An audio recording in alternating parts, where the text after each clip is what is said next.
Hello guys, welcome back to V channel Gyan Jyoti Ashish tutorial. तो दोस्तों, आज हम लोग करने वाले हैं भारतीय नौसेना एमआर एसएसआर डबल ए के लिए कुछ इम्पोर्टेंट सवाल। और ये जो सवाल है आपके एग्ज़ाम के दृष्टिकोण से बहुत ही ज़्यादा इम्पोर्टेंट है। तो जितने भी सवाल है आप लोग अच्छे से कर लीजिएगा, क्योंकि यहाँ से 1 से 2 नंबर का सवाल आपके एग्ज़ाम्स में आएंगे। ठीक है, तो चलिए शुरू करते हैं। लेकिन शुरू करने से पहले आपको बताना चाहूँगा कि दोस्तों, इंस्टाग्राम और टेलीग्राम का लिंक आपको डिस्क्रिप्शन बॉक्स में मिल जाएगा। तो आप लोग जाके वहाँ पे फॉलो करके पीडीएफ प्राप्त कर सकते हैं। ठीक है, और साथ ही साथ आप लोग खबरी पे फॉलो ज़रूर कर लीजिएगा, उसका भी लिंक आपको डिस्क्रिप्शन में मिल जाएगा। तो चलिए शुरू करते हैं।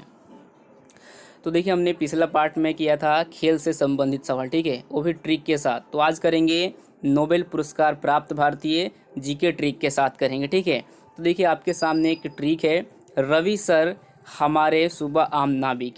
बस आपको यही चीज़ याद रखना है। ठीक है, क्या याद रखना है?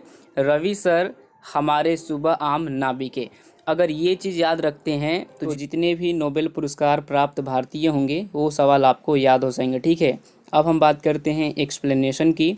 देखिए यहाँ पे रवि है, रवि का मतलब हो गया रविंद्रनाथ टैगोर। ठीक है, इनको 1913 में नोबेल पुरस्कार प्राप्त हुआ था। इनके बारे में पूरा डिटेल्स में बात करेंगे नीचे। ठीक है, चलिए अगला सवाल आता है सर। तो सर का मतलब हो गया क्या? सर चंद्रशेखर वेंकटरमन। ठीक है, इनको 1930 में मिला था। अब हम बात करते हैं, अगला सवाल है हर। हर का मतलब हो गया हर गोविंद। यहाँ पे हाँ है ना, देखिए यहाँ पे ह है, तो ह का मतलब हो गया हर गोविंद खुराना। इनको 1968 में मिला था। अगला है सवाल मारे। तो देखिए इसमें मारे भी है।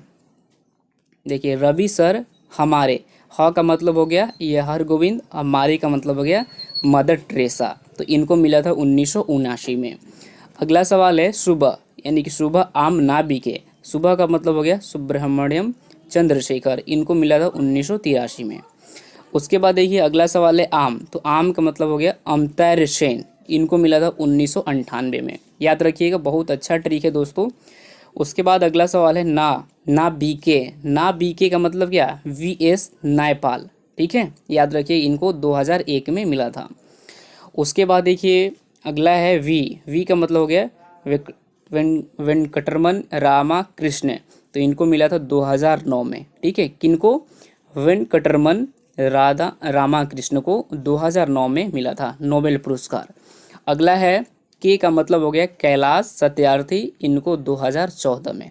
देखिए कितना सिंपल सवाल है, अगर आप इस तरह से याद करेंगे ना। अब देखिए रवि सर, अब मुझे भी याद हो गया, रवि सर सुबह हमारे आम नाविक है, यही था ना। देखिए क्या था, रवि सर हमारे शुभ आम नाविक है। अब तो हम यहीं से बता सकते हैं, बिल्कुल बता देंगे। देखिए रवि का मतलब रविंद्रनाथ टैगोर, सर का मतलब हो गया सर चंद्रशेखर, ये तो याद हो जाएगा। ह का मतलब हो जाएगा क्या चीज़, हम भी भूल गए। ह का मतलब हो जाएगा आपका हरगोविंद। मारे का मतलब हो गया मदर टेरेसा। सु का मतलब हो गया सुब्रमण्यम। उसके बाद आ का मतलब हो गया अमर्त्य सेन। ना का मतलब क्या हो गया? ना का मतलब वीएस नायपाल, और वी का वेंकटरमन। ठीक है, वेंकटरमन रामाकृष्ण हो जाएगा। ठीक है, याद हो जाएगा। और के का मतलब कैलाश सत्यार्थी। तो याद कर लीजिएगा, बहुत ज़्यादा इंपॉर्टेंट है। अब हम बात करते हैं नीचे इनके बारे में। अब देखिए रविन्द्रनाथ टैगोर जो है, इनसे रिलेटेड बहुत सवाल एग्जाम्स में आते हैं, सब लोग को मालूम है। तो देखिए रविंद्रनाथ टैगोर नोबेल पाने वाले एशिया एवं भारत के पहले व्यक्ति थे। ठीक है, याद रखिएगा। महान कवि और रचयिता गुरु गोविंद नाथ टैगोर को 1913 में साहित्य के क्षेत्र में उनकी काव्य पुस्तक गीतांजलि के लिए नोबेल पुरस्कार दिया गया। अब सवाल आपके एग्जाम्स में आ सकता है कि जो रविंद्रनाथ टैगोर जी थे, इनको किस क्षेत्र में ये नोबेल पुरस्कार दिया गया था? तो आप बोलिएगा साहित्य के क्षेत्र में। ठीक है, याद हो जाएगा। अब देखिए ये भी सवाल आ सकता है कि कब मिला था? तो 1913 में मिला था। दोनों चीज़ क्लियर। उसके बाद अगला पॉइंट है, रविंद्रनाथ टैगोर ने महज 8 वर्ष की उम्र से ही कविताएं लिखनी शुरू कर दी थी। वे एक ऐसे व्यक्ति थे जिन्होंने भारत और बांग्लादेश, दो देशों के लिए राष्ट्रगान, ठीक है, लिखा। गीतांजलि और साधना उनकी महत्वपूर्ण कहानियां हैं। तो इनके बारे में आपको सुनकर कैसा लगा वो चीज़ कमेंट करके बताइएगा। चलिए अगला पॉइंट आता है सर चंद्रशेखर वेंकटरमन। ठीक है, तो इनके बारे में थोड़ा सा हम पढ़ लेते हैं क्या चीज़ है। सीवी रमन, ठीक है, सीवी रमन को भौतिकी के क्षेत्र में महत्वपूर्ण कार्य करने के लिए 1930 में नोबेल पुरस्कार से सम्मानित किया गया। डॉक्टर रमन ने अपने अनुसंधान में इस बात का पता लगाया कि जब प्रकाश किसी पारदर्शी माध्यम से गुजरती है तब उसकी वेवलेंथ, तरंग की लंबाई में बदलाव आता है। इसी को रमन इफेक्ट के नाम से जाना जाता है। तो आपने यहाँ पे क्लियर हो गया होगा, आपका जो डाउट अगर बना होगा कि कब मिला था, कैसे मिला था, सब चीज़ यहाँ पे क्लियर है, ठीक है। चलिए, अमर्त्य सेन की बात की जाए, ये भी इम्पोर्टेंट सवाल है। वर्ष 1998 में अमर्त्य सेन को अर्थशास्त्र में उनके योगदान के लिए नोबेल पुरस्कार मिला। अब आ सकता है ना कि किस मतलब क्षेत्र में मिला, अर्थशास्त्र में उनके योगदान के लिए नोबेल पुरस्कार मिला था। उन्होंने अकाल में भोजन की व्यवस्था के लिए अपनी थ्योरी दी। वो पहले भारतीय थे। उन्होंने अर्थशास्त्र के क्षेत्र में नोबेल पुरस्कार मिला। पिछले 40 वर्षों में 30 से अधिक भाषाओं में उनकी पुस्तकें छप चुकी है। आ सकता है कि उनकी कितनी भाषाओं में पुस्तकें छप चुकी हैं, तो 30 याद रखिएगा। चलिए, अगला पॉइंट है मदर टेरेसा। मदर टेरेसा भी ये सवाल इम्पोर्टेंट है। देखिए, 45 सालों तक गरीबी, ठीक है, 45 सालों तक गरीब, असहाय और मरीजों की सेवा में मतलब तल्लीन अल्बानियाई मूल के भारतीय मदर टेरेसा को 1979 में शांति का नोबेल पुरस्कार मिला। मदर टेरेसा ने भारत में बेसहारा, नीचे मेरा स्क्रीन फूटा है ना, तो थोड़ा सा ये देखिए, आपको मैं दिखा दूंगा। बेसहारा, अनाथ और रोगियों की सेवा करके समाज में सेवा का एक उदाहरण पेश किया, जिसके चलते उन्हें विश्व शांति का नोबेल मिला। ठीक है, क्लियर हो गया। देखिए, मेरा स्क्रीन थोड़ा सा फूट गया और दिखाई नहीं दे रहा कहीं कहीं, ठीक है। चलिए, अगला सवाल है हरगोविंद खुराना। इनके बारे में भी जान लेते हैं थोड़ा सा। अनुवांशिक कोड DNA की व्याख्या करने वाले भारतीय मूल के अमेरिकी नागरिक डॉक्टर हरगोविंद खुराना को चिकित्सा के क्षेत्र में अनुसंधान के लिए नोबेल पुरस्कार दिया गया। खुराना ने मार्शल निरेनबर्ग और रॉबर्ट होल्ले के साथ मिलकर चिकित्सा के क्षेत्र में काम किया।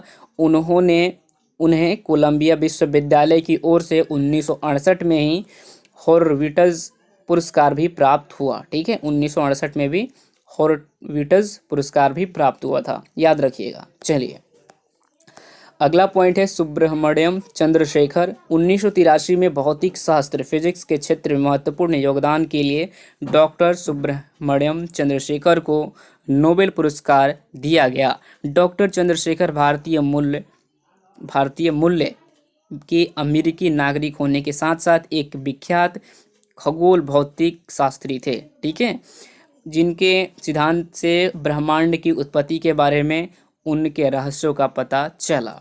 ठीक है, क्लियर हो गया। देखिए, अगर आप थोड़ा सा एक्सप्लेनेशन पढ़ेंगे किसी भी चीज़ के या फिर किसी के बारे में भी, तो आपको सारा चीज़ क्लियर हो जाता है। ठीक है, चलिए, अब अगला सवाल आता है वेंकटरमन रामाकृष्ण के बारे में। तो पढ़ लीजिए इनके बारे में क्या है। चिकित्सा विज्ञान में महत्वपूर्ण कार्य करने के लिए भारतीय मूल के अमेरिकी नागरिक वेंकटरमन रामाकृष्ण को 2009 में रसायन शास्त्र के क्षेत्र में नोबेल पुरस्कार मिला। आ सकता है किस क्षेत्र में? रसायन शास्त्र के क्षेत्र में नोबेल पुरस्कार मिला। कब मिला? 2009 में। रामाकृष्ण को इजरायली महिला वैज्ञानिक अदा योनोथ और अमेरिका के थॉमस स्टीज, ठीक है, थॉमस स्टीज के साथ संयुक्त तौर पर रसायन के नोबेल के लिए सम्मानित किया गया। नोबेल पाने वाले तीनों वैज्ञानिकों ने 3D तकनीकी के जरिए समझा कि किस तरह रिबोसोमज अलग अलग रसायनों के साथ प्रतिक्रिया करते हैं। ठीक है, देखिए, बस आपको ज़्यादा याद नहीं रखना है कि कब, तो 2009 में किस क्षेत्र में? रसायन के क्षेत्र में। और क्या थे ये, क्या करने वाले थे, बस यही चीज़ याद रखना है और ज़्यादा कुछ चीज़ें नहीं। ठीक है, बट यहाँ पे मैंने आपको लिख दिए कि आपको अच्छे से और समझ में आ जाए। चलिए, कैलाश सत्यार्थी के बारे में बात कर लेते हैं। कैलाश सत्यार्थी को बाल अधिकारों की रक्षा एवं बाल श्रम के विरुद्ध लड़ाई के लिए वर्ष 2014 में नोबेल पुरस्कार से सम्मानित किया गया। उन्होंने बचपन बचाओ ठीक है, बचपन बचाओ आंदोलन की स्थापना की और उन्हें विश्व भर में हजारों बच्चों के अधिकारों की रक्षा के लिए कार्य किया।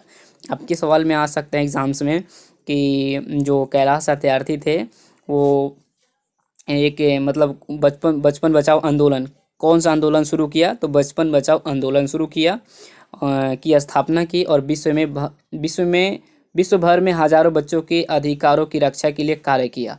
उन्हें पाकिस्तान की मलाला यूसुफजई के साथ संयुक्त रूप में नोबेल शांति पुरस्कार से सम्मानित किया गया। ठीक है, याद रखिएगा। चलिए अब देखते हैं, अब तो नहीं है। ठीक है, इतना ही था। अगर आपको किसी भी सवाल में डाउट है, देखिए बस आपको मैं लास्ट में फिर से बता देता हूँ कि दो ही चीज़ जानना है। अब मान लीजिए कैलाश सत्यार्थी को कब मिला था, तो 2014 में। तो नोबेल पुरस्कार भारतीय, ये आ सकता है कि नोबेल पुरस्कार 2014 में नोबेल पुरस्कार किसको दिया गया था, तो 2014 में कैलाश सत्यार्थी को दिया गया था। और ये भी आ सकते कैलाश सत्यार्थी किस चीज़ की स्थापना की, तो किस आंदोलन की स्थापना की, बचपन बचाओ आंदोलन की स्थापना की। ठीक है, तो ये चीज़ ऐसे ऐसे करेंगे तो याद हो जाएगा। और जितना भी आप खुद से पॉइंट बनाएंगे सोच सोच के आपसे भी बन जाएगा, ऐसा नहीं है। तो बस अभी के लिए इतना ही बताना चाहूँगा। और आपको किसी भी सवाल में डाउट लगता है तो आप पूछ सकते हैं इंस्टाग्राम टेलीग्राम पर। ठीक है, तो बस मिलते हैं एक और वीडियो में।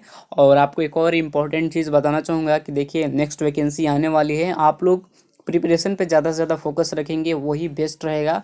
और आप लोग इधर उधर मतलब करेंगे, पूछते रहेंगे बार बार कि सर वैकेंसी कब आएगा, वैकेंसी कब आएगा, तो फिर इसी में टाइम आपका ख़त्म हो जाएगा डेली का डेली, और वैकेंसी के चक्कर में आपका पढ़ाई भी नहीं होगा। ठीक है, तो ये चीज़ खुद से ध्यान रखिए।